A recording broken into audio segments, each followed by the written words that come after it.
boys and girls. Today I'm inside because it's been raining so much. And I'm going to read you chapter 11 of Charlie and the Chocolate Factory, and it's called The Miracle. Charlie entered the store and laid the damp dollar bill on the counter. Remember last chapter he found that dollar bill out in the snow. "One Wonka's Wimple Scrunchious Fudge Mellow Delight," he said, remembering how much he had loved it on his birthday. The man behind the counter looked fat and well-fed. He had big lips and fat cheeks and a very fat neck. The fat around his neck bulged out all around the top of his collar like a rubber ring. He turned and reached behind him for the candy bar. But then he turned back again and handed it to Charlie. Charlie grabbed it quickly. Here's the picture first. Charlie grabbed it quickly and tore off the wrapper and took an enormous bite. Then he took another and another, and oh, the joy of being able to cram large pieces of something sweet and solid into one's mouth. The sheer blissful joy of being able to fill one's mouth with rich, solid food. "You look like you wanted that one, Sonny," the shopkeeper said pleasantly. Charlie nodded, his mouth bulging with chocolate. The storekeeper put Charlie's change on the counter. "Take it easy," he said. "It'll give you a gut ache if you swallow it all like that without chewing." Charlie went on wolfing the candy.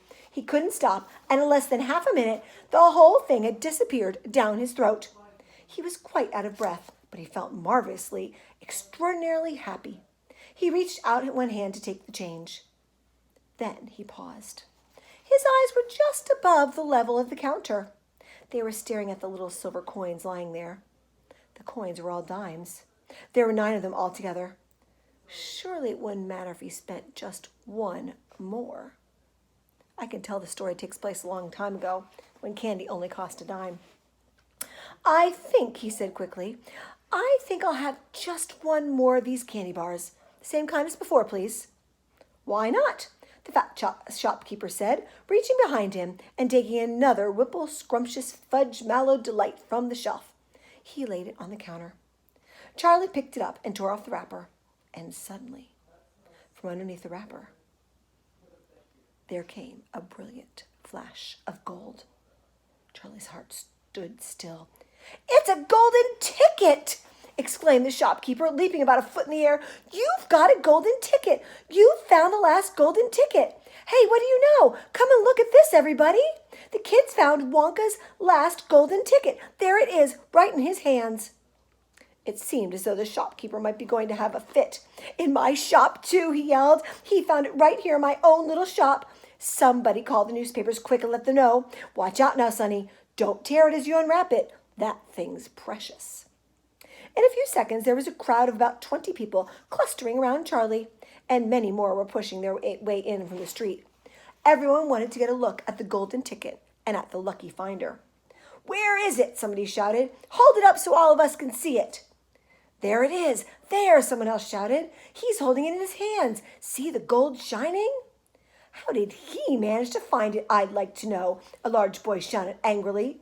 20 bars a day I've been buying for weeks and weeks." "Think of all the free stuff you'll be getting too," another boy said enviously. "A lifetime supply." "He'll need it, the skinny little shrimp," a girl said, laughing. Charlie hadn't moved. He hadn't even unwrapped the golden ticket from around the candy bar. He was standing very still, holding it tightly with both hands, while the crowd pushed and shouted all around him. He felt quite dizzy. There was a peculiar floating sensation coming over him, as though he were floating up in the air like a balloon. His feet didn't seem to be touching the ground at all. He could hear his heart thumping away loudly somewhere in his throat. At that point, he became aware of a hand resting lightly on his shoulder, and when he looked up, he saw a tall man standing over him. "Listen," the man whispered. "I'll buy it from you. I'll give you $50. How about it, huh? I'll give you a new bicycle as well, okay?" "Are you crazy?" shouted a woman who was standing equally close. "Why, I'd give him $500 for that ticket. You want to sell that ticket for $500, young man?" "That's quite enough of that," the fat shopkeeper shouted, pushing his way through the crowd and taking Charlie firmly by the arm. "Leave the kid alone, will you? Make way there. Let him out." And to Charlie, he led him to the door and he whispered, "Don't let anybody have it." Take it straight home quickly before you lose it. Run all the way and don't stop until you get there. Understand? Charlie nodded. You know something, the fat shopkeeper said, pausing a moment and smiling at Charlie. I have a feeling you needed a lucky break like this. I'm awfully glad you got it. Good luck to you, Sonny. Thank you, Charlie said, and off he went, running through the snow as fast as his legs would go, and he flew past Mr. Wonka's factory, and he turned around and waved at it and sang out, I'll be seeing you soon. And 5 minutes later, he arrived at his own home. And that's the end of that chapter. Tomorrow, we're going to find out what it said on that golden ticket.